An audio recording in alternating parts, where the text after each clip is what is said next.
Usually when we talk about a blueprint for world peace, the mind immediately goes to these grand, sweeping, macro-scale logistics. Right, the big picture stuff. Exactly. You picture geopolitical engineering, like treaties being drafted in marble rooms, borders being debated. Massive UN summits. Yeah, massive UN summit where diplomats just, point at a map and declare a structural solution to human conflict. We treat peace as an external infrastructure problem. Well, it is a comforting framework, in a way. How so? I mean, when we view conflict as a structural issue, like a matter of resource allocation or border disputes, we institutionalize the problem. We categorize it as something for the authorities or the diplomats to solve. Which means we don't have to deal with it ourselves. Precisely. It conveniently removes the burden of peace from the individual. But then you step into the world of individual psychology. Yeah. You look at microscopic neural pathways, at the raw mechanics of human consciousness, and suddenly that UN summit feels entirely incomplete. Oh, absolutely. It's like trying to cure a systemic disease by just, putting a bandage on the skin. We're looking at a landscape for peace today that is incredibly intimate, profoundly internal, and honestly a bit murky. Diagnostic muddy waters, for sure. But the diagnosis we're attempting to establish here isn't a political one. It is the fundamental nature of human reaction itself. And that is why we are here. Welcome, everyone, to the Deep Dive. We are embarking on an exploration today that is quite literally about the architecture of human harmony. It's a fascinating topic. It really is. Now, normally we cast a wide net over a vast set of data, but today's focus is incredibly unique. We have our hands on a massive, highly ambitious document called the Peaceful World Blueprint, version 1.0. And it's a huge text. Oh, it's a comprehensive manual for transitioning humanity away from violence. But instead of looking at the economics or the global policies or the institutional redesigns they propose, we are doing something different. We're zooming way in. Right.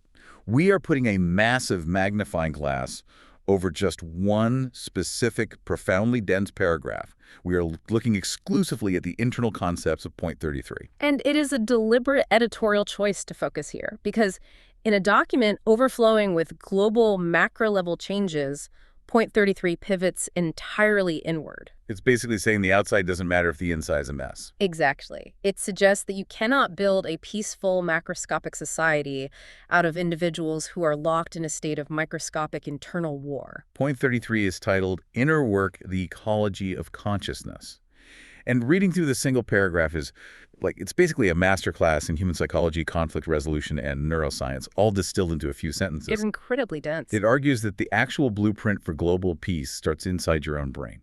And that is our mission today. We are unpacking the mechanics of human reaction so you, listening right now, can apply these concepts to your daily life. Because it really is practical. Yeah, we are talking about how you navigate a tremendously stressful email from your boss or, a suddenly heated argument in your kitchen.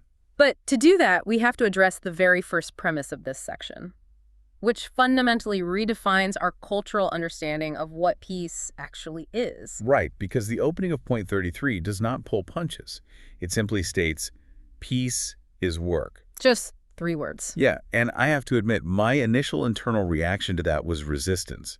Because when I think of peace, I picture a hammock on a pristine beach. Right, total relaxation. A gentle breeze, absolutely zero emails, a total absence of conflict. We have this collective delusion that peace is just relaxing. Well, that hammock visualization represents peace as a void, an absence of noise or stress.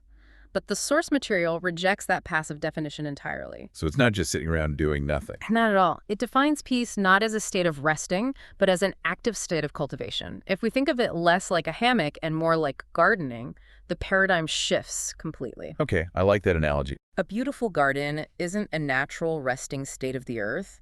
It requires you to be out there on your hands and knees. Pulling weeds, testing the soil, pruning branches, and sweating. It is a daily, sometimes exhausting effort. And the text gives a specific name to this internal garden, the ecology of consciousness. Now, in the physical world, ecology is the study of how organisms interact with their environment. We understand physical ecology pretty well, I think. Right. We know the consequences of ignoring it. Exactly. We know that dumping toxic waste into a local river destroys the delicate balance of that ecosystem.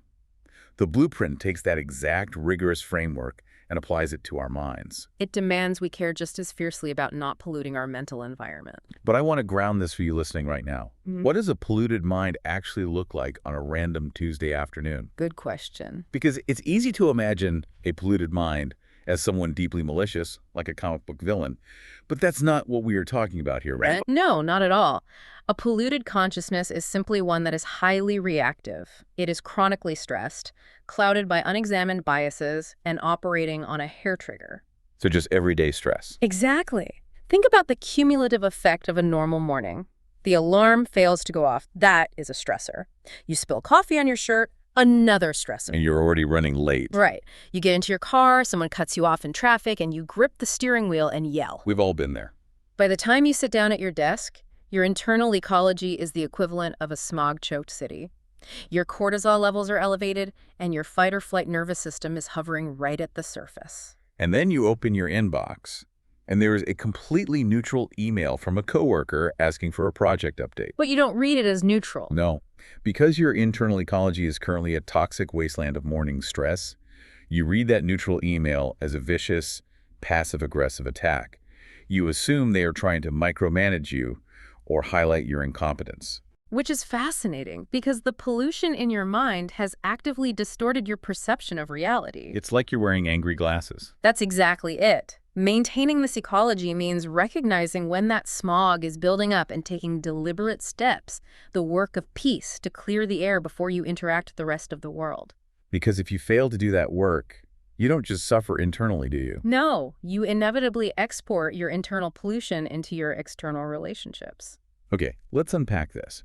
So if I am cultivating this internal garden and I am trying to keep the smog out, why do I keep exporting it? Why does my brain instinctively want to treat that coworker's email as an attack? Well, that brings us to a critical junction in the text. To maintain this internal ecology, the source explicitly mandates the practice of cognitive disarmament and noosospheric responsibility. I have to say the terminology here is jarring. We usually hear the word disarmament strictly in the context of international warfare. Right, like nuclear disarmament. Yeah, taking physical weapons away from combatants. Yeah. But this is demanding we disarm our minds. It takes the geopolitical language of warfare and internalizes it, which is profound. But the weight of this concept relies heavily on that second term, noospheric responsibility. All right, let's break that down. Noospheric. So the prefix nous comes from the Greek nous, meaning mind or intellect. The concept of the noosphere was developed in the early 20th century by thinkers like Vladimir Vernadsky and Pierre Teilhard de Chardin. Okay. They posited that just as the Earth has a biosphere, a physical layer of biological life, it also has a noosphere, which is the interconnected layer of human thought, consciousness, and collective cognition. Wow. So it's essentially an invisible global Wi-Fi network of human mood and thought. That analogy works exceptionally well. Yeah. So noospheric responsibility is the chillingly clear realization that your private thoughts are not entirely private in their impact. Wait, really? So my bad mood is affecting the network? Yes. Your simmering resentments, your unexamined prejudices, your quiet hostilities, they do not remain locked inside your skull. They alter the collective mental atmosphere. That is wow. If you walk into a room carrying an immense amount of internal hostility, even if you remain completely silent, you alter the ecology of that room. You pollute the local noosphere. We have all experienced that tangible pollution. Yeah. You know, you walk into a kitchen where a couple was just having a massive argument. Oh, you can cut the tension with a knife. Yes. Even though they are perfectly silent when you walk in, the air is practically vibrating. You could feel the tension in your chest. It's palpable. And so if we translate this to daily life, if you go into a meeting mentally armed to the teeth, expecting a fight, assuming the other department is going to undermine you, you are radiating that hostile energy. You're colluding the room before anyone even speaks. Exactly. You are scanning for threats. Your body language is rigid. Your tone is sharp. Which almost inevitably causes the exact fight you were expecting. It is a self-fulfilling prophecy generated by your internal armament. So how do we stop that? By practicing cognitive disarmament. You must consciously, deliberately choose to leave your mental weapons at the door. You have to visualize taking off the armor of your assumptions, setting down the sword of your defensive sarcasm, and walking into that interaction fundamentally unarmed. But hold on. That sounds great in theory, but laying down my mental armor feels incredibly unsafe. It does feel vulnerable. Yeah, I wear that armor because it feels like protection against difficult people. If I disarm myself, aren't I just letting other people walk all over me? The armor feels like safety, but the text challenges us to look at what we are actually protecting.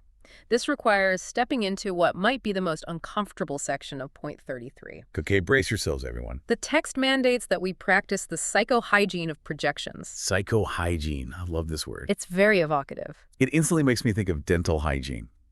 We all accept the reality of dental maintenance. We brush our teeth, we floss, we go to the dentist. We hope so, anyway. Right. We physically maintain our mouths because if we neglect them, plaque builds up, decay sets in, and becomes incredibly painful. But we rarely think about brushing our subconscious. Exactly. We don't floss our suppressed emotions. We just let them build up like psychological plaque. The depth psychology here is deeply rooted in Carl Jung's concept of the shadow and projection.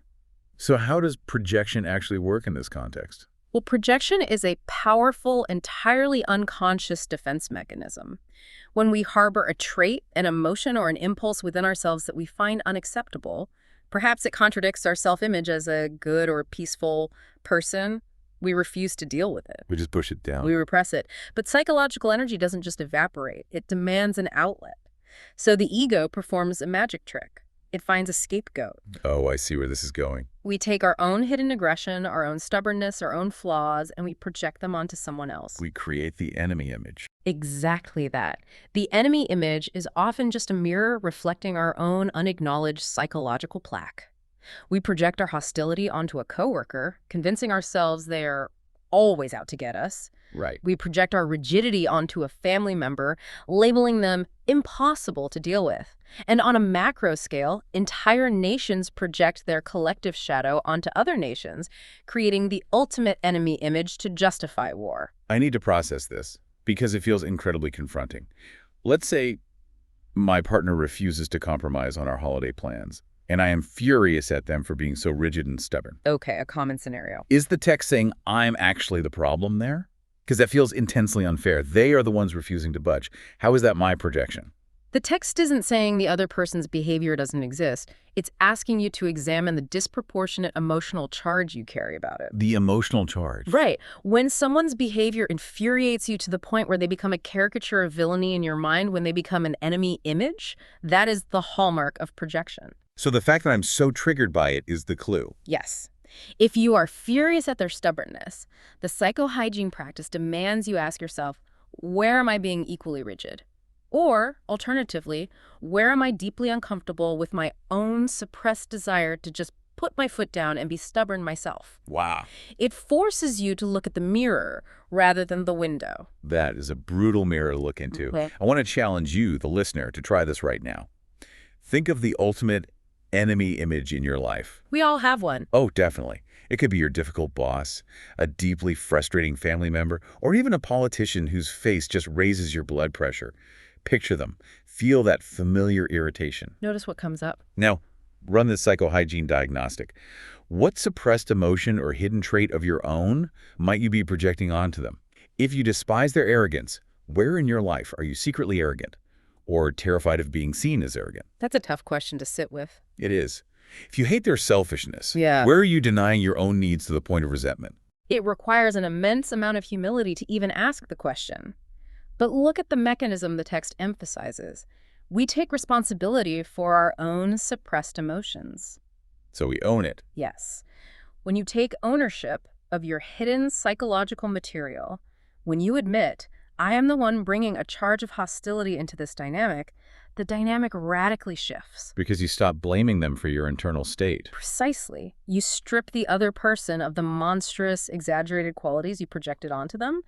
They cease to be the enemy image and revert to being just a flawed human being. And you can negotiate with a flawed human being. You cannot negotiate with a monster. Which is the fundamental prerequisite for peace. You dismantle the monster by cleaning your own lens. Okay, so I've looked in the mirror. I realize I'm projecting my own frustration. But let's be real about how human interaction works. The stimulus still happens. Of course. The difficult coworker still says the passive-aggressive thing in the meeting.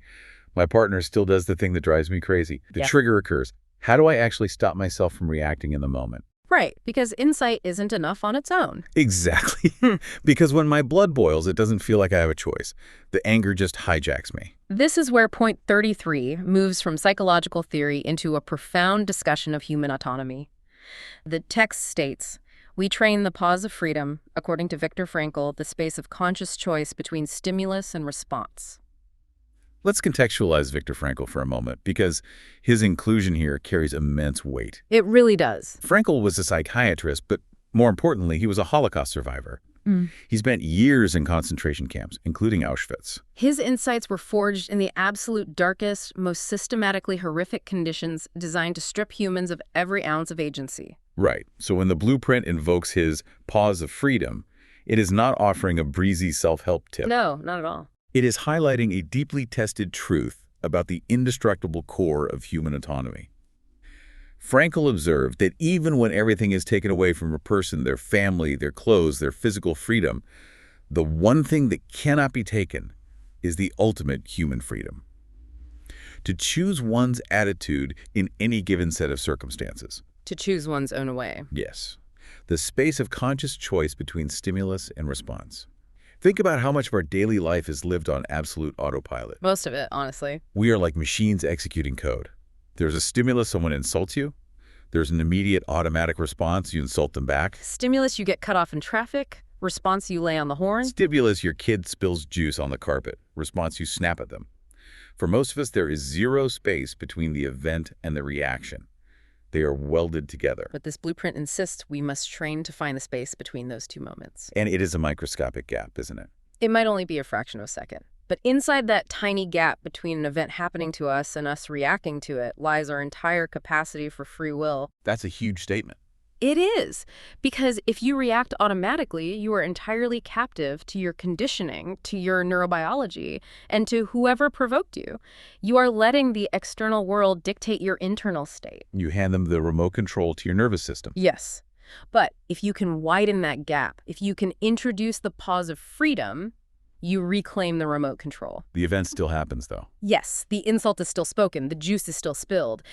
But in that pause, you get to ask, who do I want to be right now? Do I want to escalate this conflict, or do I want to de-escalate? What is truly remarkable about the text is that it treats this pause not as a philosophical ideal, but as a practical, trainable muscle. And it gives us the literal neurological blueprints for how to train that muscle. Right. It says we train this pause using the neuroplasticity of our brain and meta-attention to consciously rebuild reactions from aggression to dialogue. Two very important concepts there. Let's tackle neuroplasticity first, because this challenges an assumption I think a lot of us hold.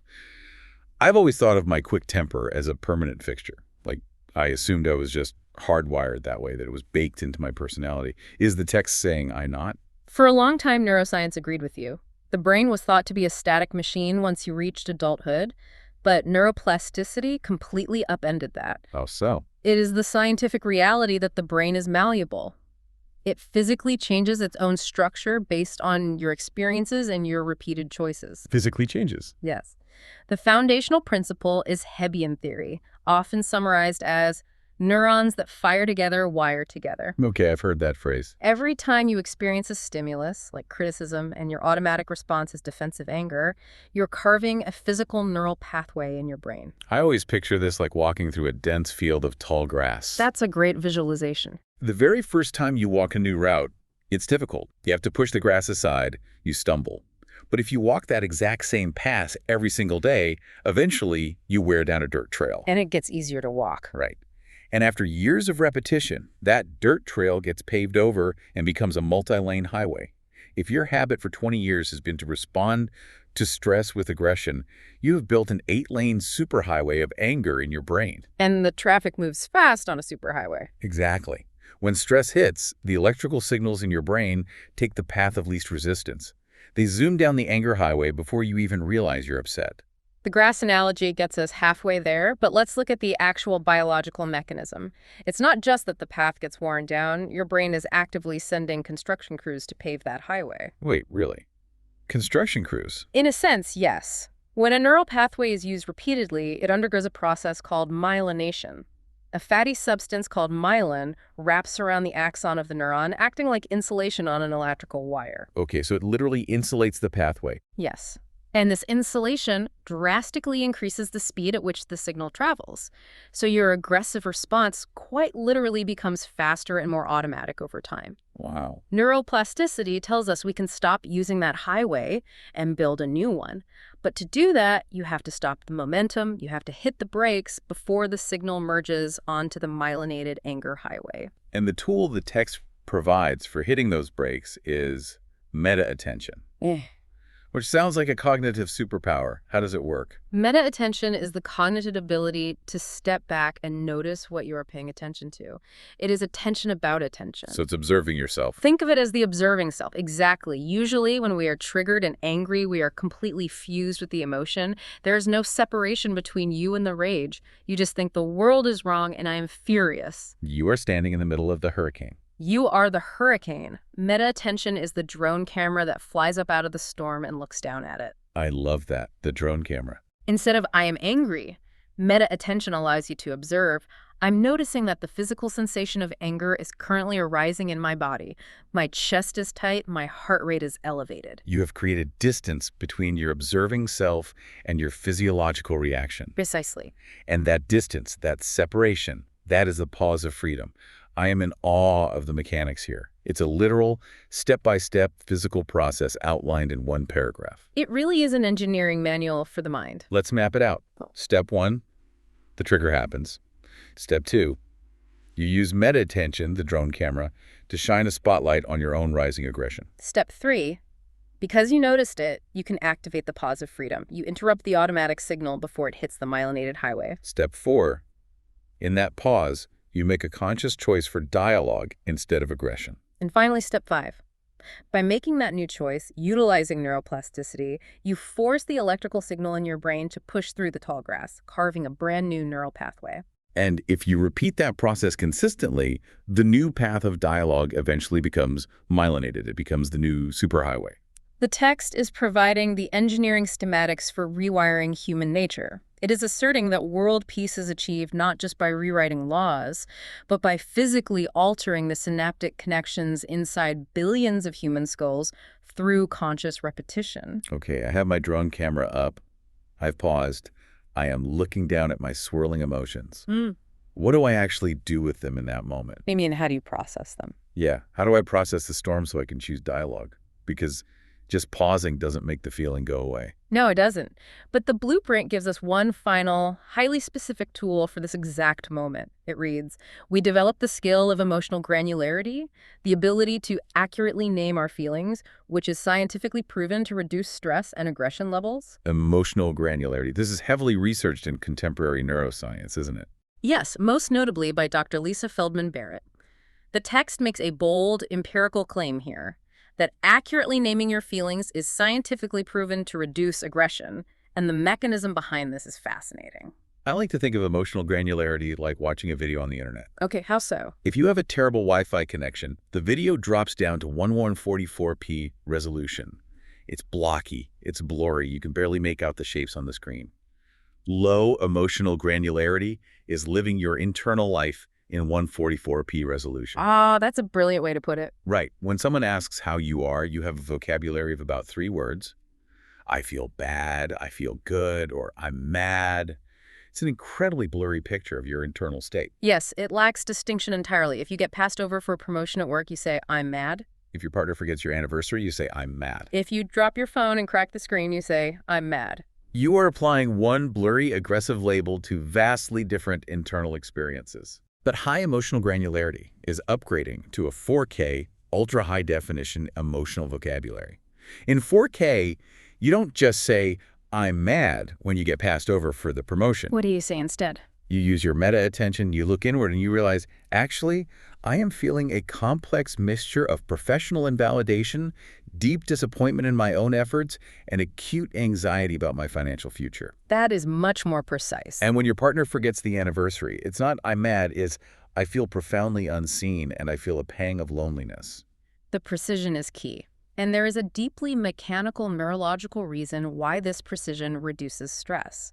Let's hear the science behind it. When you experience a strong negative emotion, especially a blurry, undefined one like bad or mad, the amygdala is firing wildly. The amygdala is the primitive, reactive, threat-detecting center of your brain. The lizard brain. Essentially, yes. It manages the fight-or-flight response. It is sounding a general alarm because it senses a threat, but it doesn't know exactly what the threat is. So the amygdala is just screaming, danger, attack. Exactly. It primes your body for physical aggression. But when you force yourself to accurately label the emotion, when you pause and sift through your vocabulary to find a precise word like marginalized or exhausted, you are forcing the electrical activity in your brain to migrate. Migrate where? You are physically shifting blood flow and electrical signals away from the reactive amygdala and up into the prefrontal cortex. Which does what exactly? The prefrontal cortex is the evolutionary newer part of the brain. It handles logic, language, and complex executive functioning. So by simply searching for the correct word, I am literally turning down the power supply to the primitive, aggressive part of my brain and turning up the power to the rational, peaceful part of my brain. That is exactly what is happening. The psychological shorthand for this is name it to tame it. Name it to tame it. Yes. The very act of applying a high-resolution linguistic label to a chaotic feeling organizes it. It puts a conceptual fence around the chaos. It tells your nervous system, we have identified the issue. This isn't a life-threatening predator attacking us in the wild. This is just the feeling of being socially slighted. And what happens once it's categorized? Once the brain categorizes the threat through language, the amygdala downregulates. Cortisol levels drop, your heart rate slows, and the physical impulse toward aggression deflates. I want you listening to treat this as a practical challenge today. The next time you feel the sensation of anger rising up, whether you are reading a frustrating news headline, dealing with a slow internet connection, or arguing with a family member, pause. Claim that space of freedom. Yes, claim it. Notice the feeling with your drone camera of meta-attention, and then absolutely refuse to use the words angry or mad. Force your prefrontal cortex to do the work of finding 3 specific words for your state. Are you feeling impotent? Are you feeling betrayed? Are you feeling overwhelmed? Or are you simply hungry and sleep-deprived? Watch how the aggression biologically deflates in your body. It is like letting the steam out of a pressure cooker. It is the ultimate cognitive disarmament. By understanding exactly what you are feeling in 4K resolution, you dismantle the vague, chaotic threat response that leads to lashing out. Because you can't communicate or negotiate with a ghost, right? Right, and bad or mad are ghosts. But you can address exhaustion. You can articulate disappointment. You transition from blind aggression to the possibility of dialogue, precisely as the blueprint outlines. So as we pull back and look at the whole picture, what does this deep dive into point 33 actually mean for us? We started with the grand societal idea of world peace, and we have drilled all the way down into the microscopic synaptic gaps between our neurons. It means that world peace is, fundamentally, an inside job. We cannot outsource the creation of a peaceful society to politicians or institutions alone. They can't just legislate peace. No. Those macro structures are necessary, but they are insufficient if the humans populating them are still operating on autopilot aggression, projecting their shadows, and reacting from their amygdalas. It requires the active, daily, sometimes grueling work of clearing our mental ecology. It requires us to stop polluting the noosphere with our unexamined hostility. The daily gardening. Exactly. It requires the profound psychohygiene of looking in the mirror and owning our projections, rather than creating enemy images out of the people around us. It requires us to fiercely claim Viktor Frankl's pause of freedom, refusing to be hijacked by our triggers. It requires rewiring the physical pathways of our neuroplastic brains through the spotlight of meta-attention. And it requires upgrading our internal software to use the high-resolution vocabulary of emotional granularity. And for you, the listener, the takeaway is one of profound empowerment. How so? You are the architect of your own noospheric responsibility. The blueprint for peace isn't locked in a vault in Geneva, it is in your mind. The next time you face a frustrating stimulus, the terrible email, the traffic jam, the interpersonal conflict, you don't have to be a victim of your biology. You have the tools. You have the exact toolkit to intercept that spark before it becomes a fire and to consciously transform your reaction.